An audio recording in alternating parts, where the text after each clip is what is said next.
Okay, welcome back. It is 3 o'clock here in the Central Time Zone. I'm David Sims. I'm the Music Development Manager at Augsburg Fortress.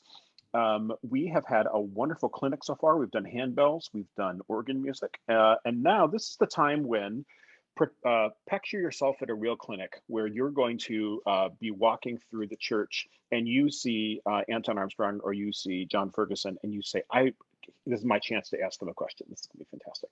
So this is that time. So I have some questions that I'm wondering about. But if you have questions, please put them in the question and answer below, and I'll help moderate that so that this is really a chance for you to interact in this as much as you want to. So Anton Armstrong is the conductor of the St. Olaf Choir. And he was one of my teachers when I was at St. Olaf, as was John Ferguson, who was the cantor to the student congregation. And I'm proud that they're also get to be their neighbors down here in Northfield. Although they're much closer, they're just one floor apart. If they had a long enough stick, they could go in between their two condos. So that's where we all are. But I just, so much of church music has been taught by these two who I think so deeply about the why of why we do what we do in music in general. I think that the most instructive thing that I learned when I was in college was not necessarily from a class, but in watching people interact, watching the conductors practice pieces back and forth and ask questions of each other in rehearsals, or on Sunday mornings at chapel, before chapel, interacting with the pastors up front, watching that collegial relationship, watching these servants help each other be their best was one of the best educations that I could get. So I'm so proud of all the work that they have done. How's that for an introduction? So post away your questions. In the meantime, let's say that we have a choir coming together that hasn't been together since March of 2020. Where would we start at that first rehearsal? Is it going to be work on finding ourselves as a group? Where do we start vocally? What would you do, Dr. A? Well, I had to do a little bit of this last fall with the St. Olaf Choir. Before we did any singing, we had to unpack ourselves as human beings. This pandemic has thrown us upside down. And I think for ensembles that have not met or barely have met as a whole group, we need to try to cleanse ourselves in a way. And I think that takes some time so we can find a common ground, because this has done all sorts of things to us. And again, it's not just been the COVID pandemic. We've been hit with this racial pandemic in this country, which has affected different people in different ways. And it's continuing to impact people. So I think maybe before a first official rehearsal, I might do a suggestion that you have just a get together for people to see each other, for people to kind of share where their lives are at now. Physically, a lot of people have been hit hard and maybe are not back to work, or are trying to deal with, or they lost family or close friends, as happened to a lot of us, and we were not able to gather at those times to support family and friends when loved ones were lost. I think before I do a musical rehearsal, I would want that sort of engagement. When we do finally come back together, I think instruments are rusty. And I think we need to go back to some basic fundamentals of body alignment, of breathing. That's the thing that I see as an individual singer. My breathing muscles are out of shape. Partially, I'm getting older, but partially, I just have not been using them in that way. I would recommend to all of my conducting colleagues, do some physical exercises if you haven't been waving your arms for 15 months. You will feel it very quickly. And windmills, other things to get that upper body strength going again. But for singers, it's my breathing. We haven't been allowed to sing in church. And when we are, we're fighting through masks. And the mandate just came through the Minnesota Health Department that all people inside right now are going to have to wear masks again. So we may be allowed to come back together, but we may have to be singing masks. So I think revisiting those physical attributes, and maybe not make the music so bloody hard in the very beginning, make the music accessible so that we can have time to spend. and also just the joy of singing together, which we have not been able to do. Some thoughts. John? Well, the first thing I could say is amen. You're right on. And I think especially don't get right away into too hard things. I also think that some of the pieces, hymn arrangements, or not necessarily even hymn arrangements, where there is a reasonable amount of unison singing, or maybe the men are singing and the women are singing, and it gives you a chance to be working on reminding them again about tone quality, vowels that are all the same, things like this, before you get into things that are really contrapuntal, where each section is doing its own thing, because I think those are the kinds of things that we forget so quickly. Yeah, I may be jumping into something else you were going to ask, David, but I simply want to say, to pick up on what John just also said, don't tell me a piece is easy. You can tell me a piece is accessible. I understand that. If you tell me easy, then I think you haven't understood how you can make great beauty out of something that may seem accessible. And I would agree with John. Don't dive right into the hardest things. Several of the pieces tomorrow morning on our choral reading session are more accessible, unison 2 parts. Yes, 2 parts for adults. Yes, unison for adults. John can attest, for all the years we worked together, which we were together 22 years before he retired. The first Sunday of every new school year, I would normally do one of the Chris Johnson chorale motets, but for the offertory anthem, we would do a unison chant, Adoro Te, Thee We Adore. And I learned that lesson years ago from the great California conductor, Paul Solomonovich. He said, if you can't get your choir to sing in unison, all you're doing by having them sing those parts is hiding all their sins. That's wonderful. Unison singing leads everyone bare to the world. Make sure you're showing your best side. So, we have a question here from Kyle Haugen. oh my goodness.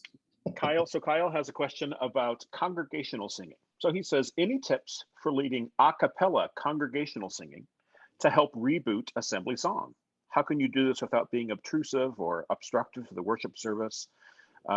And thinking that, some people might show up for a pre-service rehearsal on that. So how can we help sing hymns a cappella as a way to talk about assembly song when we get back together?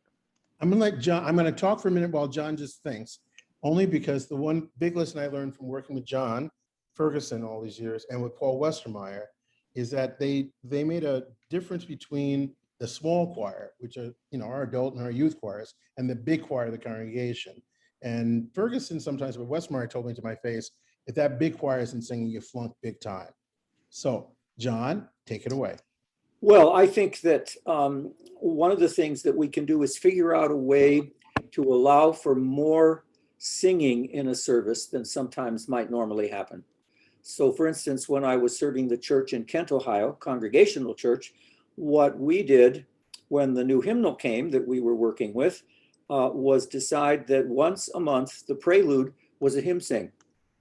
And the deal was, you get to pick one, within the time constraints, as long as I get to pick one that I can show you.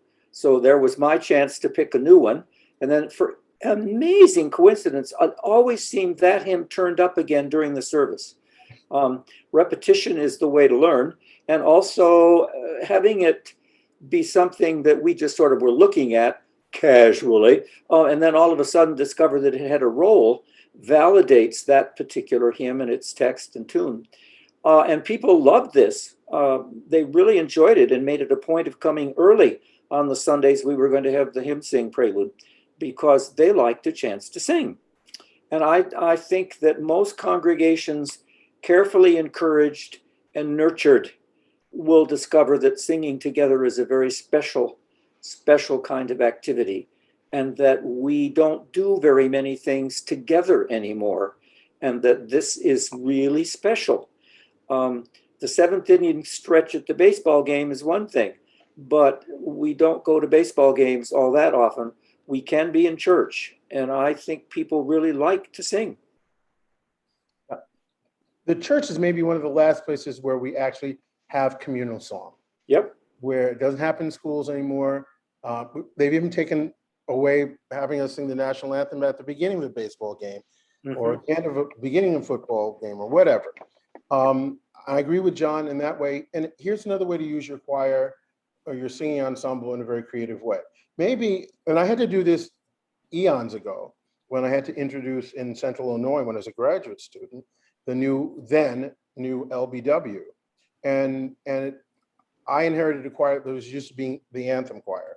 And when they had to, I thought some of them were going to just mutiny on me when I said, no, we're going to learn parts of the liturgy and some new hymnody and then I would scatter them in the congregation so they could be there helping along. So you could have them up front and separate, but I think to have them in the midst of the congregation, being that voice, doing what John is suggesting, but have them, that's their responsibility. It's not to sing special music or sing an anthem, but they're there to lift up the voice of the larger choir. And a footnote to that, and that is that if you are in a situation with a choir that processes in on a hymn, one of the things you can do is say, don't come up into the choir loft right away.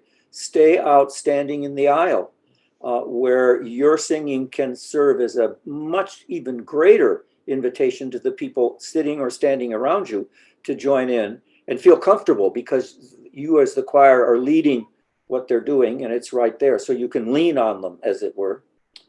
And I think it's important, Kyle, also, and others who are listening, to find songs, find hymns that people do know. And as John did, he snuck in, a new one, but give them some songs that they want, they haven't been able to sing. Again, so many of our folks have not been able. So go back and give them some of the beloved hymns, but, introduce them, introduce a new food to the plate that they haven't had before. And maybe that's, again, where your choir lines it out.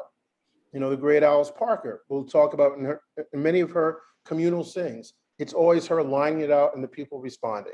And that's the way we did it for years in the Black church. That's the way it was done so many ways. So I think there are ways you can do that. And maybe especially as we're coming back, John, alluded to something they did in worship. Why, even those of us who follow liturgical outlines for our worship, why can't we be maybe a little bit more innovative? And maybe a worship once a month is turned, not just the beginning, the whole service is turned into a time of singing, and with a homily, maybe a brief homily, given if that's really needed. But we can sing our praise as well as we can speak it. And sometimes singing it stays with us a lot longer. Mm-hmm. You mentioned singing giving us the ability for text to stay with us. Are there texts that you hear differently now, a year and a half after this pandemic started, or things that have sustained you that maybe you haven't known about or encountered in that way? I will simply say that I understood when Michelle Obama last fall said she had been in a low-grade depression all summer. Because that's the way I was all summer. Everything that I loved to do was taken away from me. And I was stuck with doing things I don't like to do, having to learn new technology. Yes, Zoom and I have become friends, but that's not how I wanted to spend my summer. All the music making things were taken away. And so I'll tell you, I think I was in low-grade depression. I didn't want to get up in the morning. I couldn't wait to go to bed. There are days I spent 3/4 of the day in my pajamas until my funk got too bad for me. And then I finally had to take a shower. But the two Psalms, it was the Psalms I went back to. And the Psalms that I kept going back to, depending what day, was out of the depths have I cried unto 131, and then 46. God is our stronghold and strength. I couldn't do Psalm 98, Psalm 100. I couldn't make a joyful noise. There was no noise to make. But those two Psalms were the ones that and then for hope, 121. I lift up mine eyes to the hills, from whence cometh my help. My help comes from the Lord. And I understood a little bit more of those spirituals that I've grown up with. Nobody knows the trouble I've seen. Give me Jesus, give me Jesus. All I want is Jesus. So some of those songs, and even songs that I sometimes have put in different connotations, but abide with me. abide with me, hold fast thy cross before thy closing eyes. There are those songs of hope. There are those songs of steadfastness. And I needed that because I was feeling like the world was just going to hell in a handbasket between this pandemic and then seeing more Black lives being wasted in the streets and seeing a country that was being torn apart and people not trusting each other. I'm grateful for the Psalms, and I'm grateful for all those hymns and anthems and songs that I've sung all my life that came back to me. The only comment I would add is that if we're talking about things we might do at worship, one of the things that I really delighted in my experience back in Kent, Ohio, with one of the senior pastors there that served while I was there, was that he would oftentimes ask me about an idea for a hymn or one stanza of a hymn that could be sung in the midst of his sermon. And I found that this gave a kind of validity to the hymn singing that some people maybe hadn't thought about, that the text really did mean something and keep the brain engaged, because there are words there we need to be saying and singing. And so it was really a delight to work with him in finding just the right hymn to insert into the sermon as he was talking about X, Y, or Z. And in the process, we built a relationship that was much healthier and much stronger than it had been before we started doing that together. Absolutely. I've been working on All Creation Sings for the last year, just down here in my basement, disconnected from everybody. There was one of the hymns called "Before the Waters Nourished Earth," sent to Saint Columba, and the last stanza: "This is the love that called creation good. All goodness still is bringing. This love turns death again to life, and silence into singing." And the idea that it is love that turns silence into singing. It's not that's a trustworthy thing. I think of that text as hitting me in a different way than I never would have if we hadn't had that experience together. Alrighty, some other questions coming in here. Do you feel like there's anything in our music ministries or our worship lives that might be a lesson learned from the pandemic, things that we should keep doing even when it's safe to be together again? What should stay on? Okay, I know people don't want to, I get sick and tired, but I tell you, wearing a mask, I haven't been sick with a cold since January 2020. So I don't feel like going around with that. That's at least one boon. Yeah, as I said, Zoom and I had to become friends. I was forced into it. But I think there are ways, for instance, I would say with my choirs at St. Olaf, for instance, rather than a kid coming and just missing rehearsal, they could tune into, if they had to be quarantined, as some did. None of them got sick from COVID because of singing. Just want to lay that out there. But when they had to be quarantined or something else, we could Zoom in. They could Zoom in rehearsals and didn't have to miss what was going on, not just hear notes. The other thing that I did to some degree, several of my colleagues did more, it was a great opportunity to bring in composers and guests in to talk about their music. And so I think people are out there and they want to do that. Composers, got two of you right here. I'm not a composer, but as an editor of two choral series, when a composer can come in and she can speak about her music and give more insight to the conductor and to the singers, that's been a wonderful thing. And right now, people are at least doing it for free. I don't know if people are going to start charging for that, but that was a wonderful way, or to share with another group of singers what they're doing and how they're doing that, as you may be looking to, maybe share your music ministry with a very different type of congregation. Maybe you're an urban and you want to share it with more of a rural, or maybe you are predominantly Latin American church and you want to share it with an African American church. Here are opportunities without you having to cross boundaries, come together and do some things. So I think for me, Zoom and the ability to bring people into my rehearsals, to be enriched by their ideas, to have singers not have to necessarily miss if they're not well, You have to monitor. You don't want somebody taking advantage. I'm not going to show up because I can just come to rehearsal by Zoom. But if there's some of you are have people you have young parents and maybe a single parent and the babysitter doesn't show up on time, or somebody, can I want to be part of that? And they need that. So that's at least one thing that I saw coming out of this that I know I want to try to utilize in the future. Ferg, any thoughts? The only thing I was thinking is that it might be interesting to see how we could creatively use Zoom in relation to rehearsals. Are there some things that we could show on Zoom because people individually could relate better because of the screen? If you want to show the shape of the mouth for making a particular vowel or something. And so there might be Zoom moments during the course of a rehearsal when for 5 or 10 minutes we would have devised things that seemed to make sense, that would work better as we tried doing that.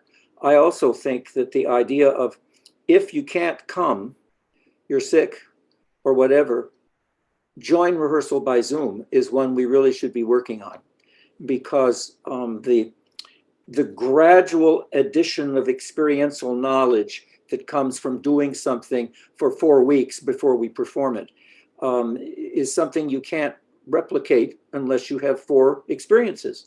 But if you can continue to have that experience, not as good, but have the experience by Zooming when you can't come, or maybe even having a way that the Zoom could be archived so that I could come to choir rehearsal the next afternoon when the baby isn't crying and my husband is home to take care of the baby, so I could focus my energies on choir rehearsal. We've got some real opportunities here. We have to figure out how to do it all. And the figuring out, as you alluded to earlier, David, will take a bit of time. As you've been planning this year's clinic, you know that. But once we've got it figured out and it's working, then I think it could benefit us enormously. Well, I want to jump into what John just said, because we have been using it to some degree here as well, for sectional rehearsals and things that we could put apart or put something up, and then people could come to it at their own leisure and their time.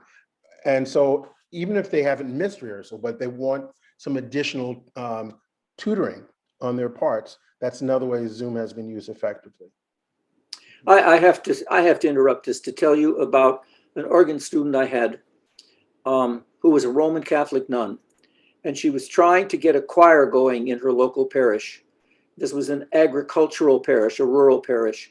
And she persuaded, and it was the idea of one of her members actually, the guys would bring their cassette tape recorders and record rehearsal, and then they would play it back in their tractors while they were sitting there bored silly, but they still had to be in the tractor. And so they could practice their choir music in the tractor. And I thought, now there's real dedication. But it was a brilliant idea. I think that speaks to the idea that that her vocation, she saw herself as a music educator and a lover of the people, not just of someone who needed a canvas upon which to paint their art, right? Yep. That I think that there's so much of our jobs as church musicians that we are about teaching music to the whole congregation, to the choir, to whoever needs it. We're not just there because that's the only way that we can be seen as musicians. Yeah. Well, I still remember the first fall when I was at Central Lutheran and LBW was about to come out, and that congregation had never sung a psalm. And so I had the teaching role for the whole congregation to help them understand how easy it is, really, once you get the hang of it, to sing the Psalms. Singing the Psalms is really very easy, and so forth. So the chance to be a teacher. The other thing I think that's important to say, pastors tell us a great deal about who they are and what they think, and they're not aware that they're doing it because it's what happens during the course of a sermon. It cannot help but happen because that person, we hope, is really involved in the ideas that are being probed as we exegetically look at a piece of biblical text. Well, we don't have that chance to speak before the whole congregation. So to covet those times when we could, the warm up before the church service instead of the prelude, one Sunday a month or whatever, I think is really something that we should be looking for more than we do. And I know some of us might say, oh, who, me? Well, yes, you can do it. If you've never stood in front of a group before, practice it at home. Stand in front of your kids or your better half. Get grandma and grandpa and practice with them. If you will soon discover that to do it for some of your best friends or relatives is much harder than doing it for the congregation. And so that you can relax a little bit and do it well when you're standing in front of the people. We have several questions here about singing safety in church. And so none of us are medical experts, but I'm wondering questions like, when is it safe to have the congregation sing without masks? Should we have choral face masks on? How can we do this safely? What do you look for to know if it's safe? How do you have those kinds of conversations? What would you help people with? Well, I would say, first of all, if you have medical trained personnel in your congregation, try to bring them together as a type of COVID check committee. I mean, it doesn't always have to be the epidemiologist. If you have one, that's great. But other people who are in touch with other sources, other than just the news cycles, because there's a lot of stuff that's out on the news that's incorrect. It's simply incorrect. Okay.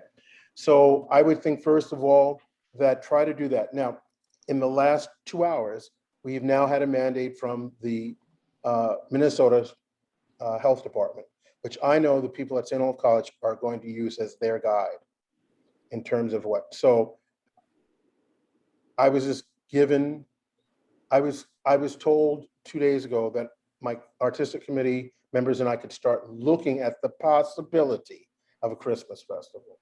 And I know that some of my colleagues we were also told that 2 weeks ago, we could return to our rehearsal halls, not having to be massed 9 feet apart as we had to be for 30 minutes only at a time. But I think that masking is going to change because of this variant. So I think you need to check with your local and state health officials. I think if you can have 3 or 4 people who can serve as a subcommittee as advisors for what your organization or your church should be following. We've dealt differently. Some people have used those singers masks. Quite frankly, we did not use those at St. Olaf because they worked for some, didn't work for others. And we had a type of mask that the college produced that did the job of keeping our singers safe, but also was less confining and certainly less expensive. Singers masks, if you have the ability or have a fund that can subsidize that, great. They're very useful, but you don't have to have those to go about. And I think you have to look at what our studies coming in from Colorado are saying, but also from what and I know people can get argumentative about CDC and everything, but they're still some of the best sources of the science. And this thing keeps changing on us. So we have to be nimble. But I think at this point, my own congregation in Northfield, we are still, when we sing as a congregation, we are masked. And I think masking is at least proving to be vaccination. I'm going to say this, and if I annoy some of you, fine, get vaccinated. You're being foolish not to be vaccinated. I'm sorry. I try to take a middle ground. That's just foolish. You're endangering your lives. You're endangering the lives of people around you. Get vaccinated. And then second of all, wear the masks you have to. They're annoying, yes, but if they're going to help to keep us safe, let's do it, my friends. So I would comment, we are not wearing masks because we are all in different spaces. Yes. Yep. Talking about, here's a question. With the loss of ALCM and AGO salary guidelines, part because of the Federal Trade Commission saying that the AGO could not publish salary guidelines, how in the world should church musicians negotiate a fair compensation package? Should the church pay a $15 minimum wage? I guess I'm going to jump in here. The minimum wage thing, part of the problem with the church paying a minimum wage is how many hours do we count? How many hours do we ascribe to a church service? Oh, well, it's 1 hour long, so $15 a week should be just fine. No, there's prep time. And without the prep time, we cannot do our jobs when it's worship time. So I think one of the first questions that we have to ask is, do we have to have some other ways to figure out what's involved here? Now, it might be interesting to say to somebody on the staff that you know would do this carefully. Let's do a study here. How many hours does it really take to prepare to play a worship service? And do we ascribe any hours of credit for the general hours that we spend? That maybe we spent 2 weeks ago working on another piece of Bach that's the same in conception and construction. So that helped us prepare for what we're doing this week. I think one of the great difficulties here is going to be to figure out how we count, because to count just when you are publicly practicing your craft is not going to work, because that's really the tip of the iceberg. Yeah, there's study time. John is speaking both as organist and a conductor. I'm going to speak more as a conductor, but I spend time on my scores. I spent time before we're doing this hymn festival tonight to go through the scores. How much time do I think this will take? And thinking of ways to be more efficient, not just go blindly into that. And when you're doing also worship planning, which I hope we are doing, you work as a team with your clergy, that's time as well, and for some of you, you're having to also do more things technologically to make this happen, especially in this day and age. All of that has to go into that time period. And I think, I'm sorry to hear those things. I honestly wasn't aware AGO had been hit like that with those rules. But we've so often abused church musicians by saying, well, this should be your tithe or your offering. And that's just not been fair. And I would hope by 2021, we will not go back to 19th century conceptions of how we serve in the church. Here's another question. Any ideas or suggestions for online hymn study materials or some sort of other sacred music study? I'm considering doing a Zoom adult study series and thinking about using hymns, especially since we won't be singing them in church. So if you were tasked to lead a hymn study on Zoom, what kinds of resources would you use, or what might your topics be? Well, the first thing, before I'd even go to a Zoom, for at least ELW, go to the companion that Paul Westermeyer put together for each of those hymns. And at the time that he did it Amen. So quickly, that is an incredible resource. I was doing another different project and I found myself going back to that. So there are, I think, initially resources like that, but that's a big one for those of you who are using ELW. We had a companion one for the LBW that came out much later. That's also useful, but Paul's is just incredible for what he did for ELW and for those supporting types of things. I think you need to start. I'm not aware, and maybe David, you are, John, of things that are out there. I think if you start just doing Google search, you're going to find a lot of things out there that people are talking about hymnody. What you have to figure out is, I know the evangelical church is doing a lot more than we are in that way. And what you can borrow from them and what theologically sets right with you in that way. There are also people talking, and I think the Hymn Society of America is one place I would also go to see what resources they have garnered in this last year and a half, because there are also some very smart people who are using that. So those are just beginning ideas. This may be also a type of thing that you're going to have to do. It's not going to be ready-made, right? We've gotten to the age of Siri and Google and everything comes instant. You may have to do it the old-fashioned way and do a little bit more, but I would say for the ELW, Paul's Westermeyer's companion to that is a very good beginning start. To take the hymnal that you're looking at and see where some of these sources have come from, and the stories behind some of these hymns. That's another way of getting into the theology of some of those hymns. If, for instance, you're starting to look at spirituals, Eileen Gunther's book, In Their Own Words, which goes back to the theological roots and the meanings of those spirituals. Incredible resource in that way. And as you go back and look at the various stories on hymns, whether it's, both Precious Lord and Is Well With My Soul, they share a common thing of a composer who lost family, loved ones, and this was their various reactions to their grief, and how can you start to show relationship? If you attend the hymn festival tonight, you'll see John taking a gospel hymn with Mendelssohn's Hark the Herald Angels Sing, putting them together as companion pieces. And maybe there's individual stories start to tell us something more. And we'll find that we have much more common ground than we have separate ground. I also think there are some pretty good books that were written as textbooks for courses on the graduate level in hymnody, done at some seminaries. And here I think maybe the web could be helpful in that you could go in with some keywords and see what comes up. I think it'd be interesting to say Christian hymnody in the search box and see what comes up. These books are very helpful, even though they've been around for quite a while, because they're basically dealing with history, not necessarily dealing with today. And so that might be a good resource for someone who's wanting to begin to gather that kind of information. Find one of those books and read the whole thing. Could I suggest even maybe three or four authors that have come to mind? I've mentioned Westermeyer. There's a lot of stuff that man has created, okay? If you want a little bit older, but Eric Routley, who wrote a great deal and taught at Westminster Choir College for years, as he did that. If you go back and look at James Abington, who has curated the African-American choral series through GIA, but Jimmy has also a lot of things that deal with hymnody in the Black church. And I think you start looking at some of those resources.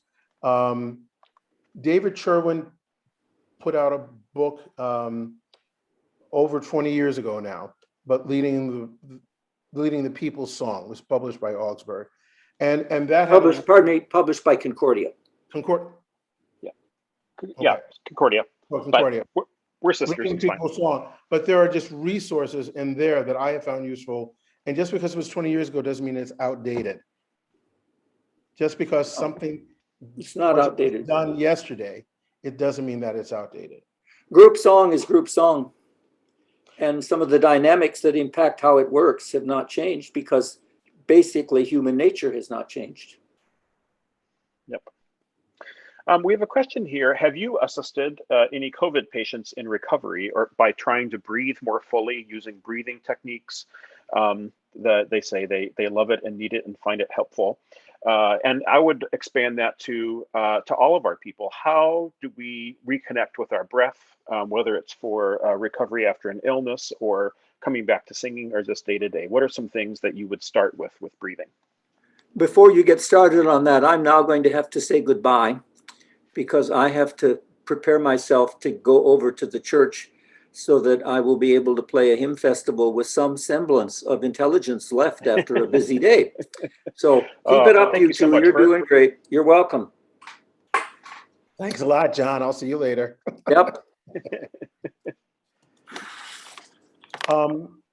When I answered earlier about starting rehearsal, I really mean it. I think a lot of our breathing muscles have atrophied. So I would encourage physical exercise as part of the thing. If you have someone who has done some work in yoga, for instance, to bring some of that into the rehearsal hall. At the Oregon Bach Festival, where I have been on the faculty and conducting staff for 23 years, for a number of years, we had a gentleman who came in and would give yoga and other types of breathing lessons and body movement work in that sense with both the conductors and the singers. And I think there are a number of your choir members who may very well be doing that type of thing. You don't have to always lead everything. You don't have to be the expert in everything. And I think to have someone to come in and help us, again, find body posture. You don't need to know this, but I just came back from my physical and about 2 hours ago. So if I were to show you, you see that I have blood work, and they couldn't find blood one place, so they went in another place. I said, don't use my right hand. I have to conduct with it tonight. but one of the things that I talked about was having to be more intentional. I was gaining more weight. And so I've gotten myself back to walking more. And so, I mean, some of the things that you can encourage people individually to do, but bring someone. If you don't have somebody in the choir, I'm sure you have somebody in the congregation who does that type of activity.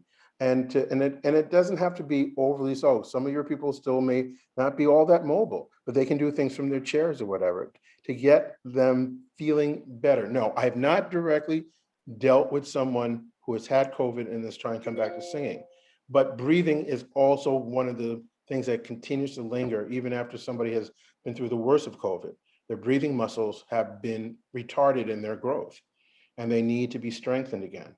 So I think whatever you can do to start doing that, but I know I'm going to be more intentional. I was more intentional about doing more breath exercises, not just with my private students, but with the singers. I just did a week-long conference in North Carolina, and every morning we were doing much more breathing exercises than I normally do, just because I know we hadn't been using that in the same way. Mhm. When you're doing exercises like that, do you then go into humming or neutral syllables, or what's the next thing after breathing that you would? After breathing, I always like to connect it to the humming. The humming is the gentlest way to engage the vocal folds. So with any of my voice students, any of my choral rehearsals, I begin with a hum, a gentle hum that there was a gentleman that was at I was at the Bun Clark Church Music Festival a week and a half ago, and we had a visit by the Georgia Boy Choir, and their conductor, David White, used a term that I'm going to readily give him credit for, but he said, stop talking about taking in the breath. He said, receive the breath. And that may seem like just a little bit, but the concept of allowing the breath, receive the breath rather than trying to take the breath. And we grab the high breath. It's how you think about allowing that breath to fall into the body. And the thing that I noticed right away with his singers, these are boys. These are 9 to 18-year-old boys, right? There was a silent breath at all times. We never heard the gasping for breath. Helen Kemp used to talk about the singing channel and the speaking channel, and that we spend most of our time phonating in the speaking channel. And how do we get our singers, both children and youth and adults? And one of the things is getting that silent, low breath so that the whole vocal apparatus opens up. So think about receiving the breath into the body and making it being more conscious of how we use our breath as singers. Because in our daily lives, we don't breathe correctly. When look at, if you could rise above your body when you're sleeping, you'd see how your breath should happen unless you're having some sort of issues with your natural respiration. So start with that and then gentle humming. And then I learned this from my teacher that both taught David and me, Robert Schultz. I'm very careful about the vowels that I use. I stay away from an L, using L at any time in a warm-up, because the L, especially as we Americans use it, we pull our tongues back.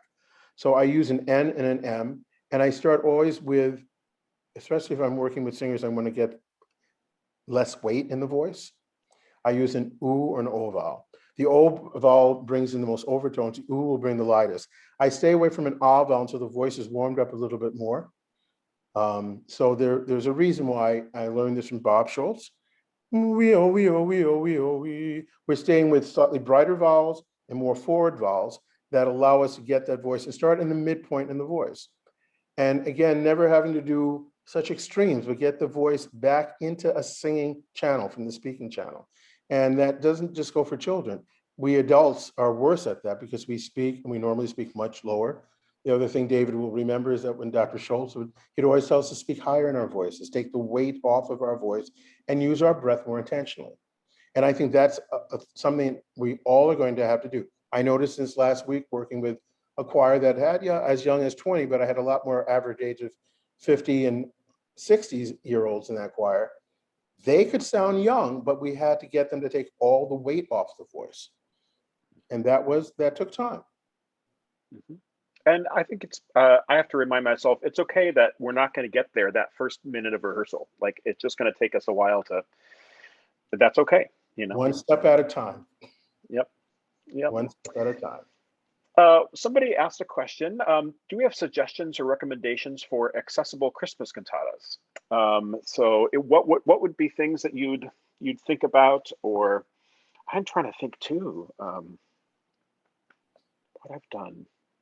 I'm more of a sort of a mini hymn festival. That's what I've done at my churches more often, where I'll take, like, 3 or 4 anthems together and weave them together with hymns. And I think that becomes like a flexible way of having enough variety. And I think, of course, when that term cantata has a wide usage, my brain certainly goes to the works of Bach and Buxtehude and the like. Actually, there are some more accessible works by Buxtehude, but the problem is you have to usually sing them either in German or in a usually bad English yeah, variety. I might suggest, again,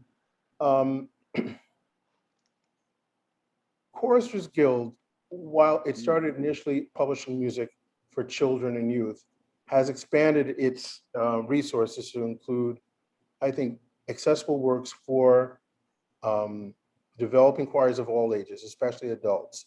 And there are ways that you can create your own cantata as such to tell that Christmas story. So as David was just saying, whether you want to use more of a lessons and carols type approach, or if you want to weave some things in there, but there are several. I'm hesitating from calling them quite cantatas, and I'm not talking about Christmas, the musicals that Choristers Guild produces, but they have created services that you may want to investigate with them. They're a very good source of that.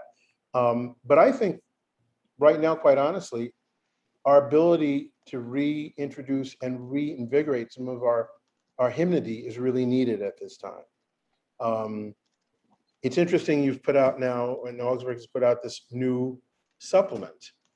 But I know a lot of churches are saying, we won't have actual hymnals because of, worry about contamination in this. And I know you'll have this available digitally as well.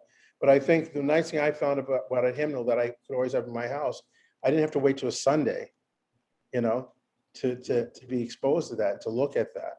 So I would encourage you to look at a way that you could pull together hymnody to tell the story of Advent and Christmas, at least for this first year. And then as your choirs develop, there are each of the publishing houses, you need to contact people, but at least of those liturgical publishing houses where they have what they might call a cantata. Again, I use that term loosely, but that you will find ways of going through that. If you really are looking at the more historical ones, to look not just at Bach, but Buxtehude and Pachelbel have some really interesting things from that German school that are more accessible than you think. And again, having to deal with it. Concordia actually has a number of the more accessible cantatas by Buxtehude and Pachelbel, Concordia Music Press. And I know Augsburg has a few things, but to look at it in that way. But I would go back to the hymnody and see how you can't weave that into that. There are some fantastic, for instance, if you use hymn concertatos as another way of doing that, and yep. which the choir then has a special role. I mean, and if my friend was still online, I mean, Ferguson has some of the best ones around. But there are others, Michael Burkhart, Don Pissarro. There are a lot of people who've done this over the years and have done it well. Mm-hmm. Absolutely.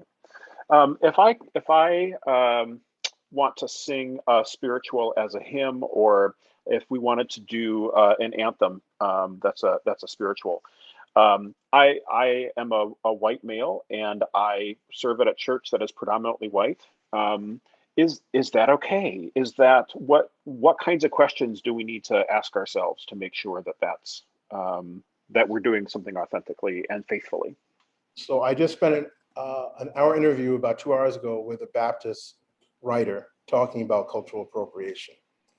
And so, first of all, we've this sort of argument about cultural appropriation started in the academy. Academy is good for a lot of things, but sometimes it can stir up crap. It doesn't need to always be stirred up, okay? So here's my point. I'm a moderate in my theology and my politics, and I do not agree with the far left that says you can only sing those pieces if you're of that race. But I do agree with the far left when too many people do not take the same care and time and study that they would if they were doing a Bach cantata, they were doing a Brahms anthem, they were doing a Britten canticle. We would take time. And we've been taught in our training to do that. Well, we need to do the same thing as we go forward with multicultural and global music, especially the African-American slave song, the spiritual. So there are two resources. We already listed Eileen Gunther's book. Andre Thomas has written, I think, most likely still one of the best compendiums on the history and the performance practice of, as he uses a more traditional term, the Negro spiritual. It's called Way Over in Beulah Land. It is published by Heritage Music Press. In it, he talks about different issues regarding the history, the development of that form, but also giving guidance in the areas of dialect, of tempo, and a compendium of publishers and scores that's invaluable.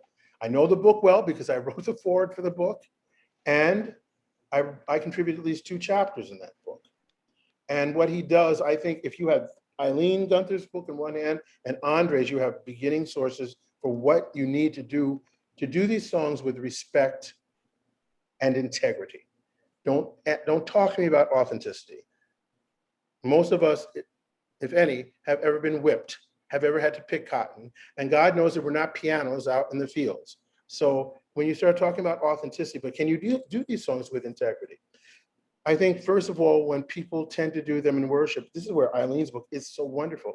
It ties the theological basis of these texts and where they could work very well in worship, and not just for Christmas or Advent or Were You There on Good Friday. There's a whole realm of things that she explores through primary sources of journals, of writings by literate Africans who escaped slavery, by abolitionists who were working in the area. But yes, because the thing is, yes, they came out of a race of people who were treated at the lowest levels of humanity. All you have to do is watch Brad Pitt's movie, 12 Years a Slave, to see the degradation. Okay? And yet within that, they could sing, "My soul's been anchored in the Lord." There's a song of hope. And if you ever expect to have any insight into the lives of people who may be different from you, especially your African-American brothers and sisters, these songs are the first step into that door. Okay? But they have to be done with respect. They have to be done with integrity and knowing why we're doing that. I don't subscribe to the cancel culture that simply says, you're not Black, you can't do that. How am I supposed to know? How am I supposed to even have any sort of empathy, any sort of understanding of compassion if I can't enter somebody else's culture in some ways? And we as musicians have a great way of being able to do that. But you have to do it with respect. We have to do it with understanding. We don't take enough time to do that. We simply don't. And if we do decide, I'm one who does spirituals in dialect because I think it has more integrity. But then I have to explain not only to my white students, but especially to my students of color, especially my African-American students, why the dialect is there, how these Africans were brought over, were not taught this language, but learned it because of their intelligence. And if they were imitating a speech pattern, it was with their white slave owners. So if they start to sound ignorant, it's because the people around them were sounding ignorant, okay? But they were using a language. But look at the themes. If you don't believe the intelligence of these people, look at the themes of those spirituals. That I can tell you, the slave, the itinerant minister who was brought into those plantations to do a Sunday evening worship, where the slaves were in the back part of the building or up in the loft, we're not talking about Moses and Daniel in the lion's den. They were talking about slave, obey thy master. I may be wrong in this, but to the best of my knowledge, Paul is mentioned in one spiritual, Balm in Gilead. You cannot pray like Peter if you cannot preach like Paul. That was it. Okay? but they understood the sense of deliverance. They understood the promise of the liberator of Jesus Christ. And to start to have, you can put all the Black Lives Matter signs up in your yard that you want. But if you don't start to have some understanding of the pain and the degradation that people live through, not just then. So no, maybe Black people and people of color are no longer in chains, physical chains, but they're in economic chains. They're in chains that endanger their lives if you go out at night. Yes, we had families. I know when I get stopped by a cop, both my hands go on the wheel. And that's happened to me even here in Northfield, Minnesota. And I know certain behaviors that will keep me alive and certain behaviors that might get me shot. Forget that I've been teaching at St. Louis College now for almost 32 years. Okay, there's reality. But singing those songs starts to give you an insight into those realities. It doesn't make you woke, but it starts to give you an insight. And so, yes, we should be doing that. Yes, we need to be understanding. If we're going to be, you can say you're going to be allies, but the ways that we start to understand is to sing other people's, because those songs are the stories of your Black brothers and sisters. And so I believe, but they have to be done with respect. And so often they're not. And that's where I think, confrontation comes. So yes. Thank you so much for those thoughts and for sharing so honestly and vulnerably your experience as an educator and as a human and as a I can say as a wonderful human being.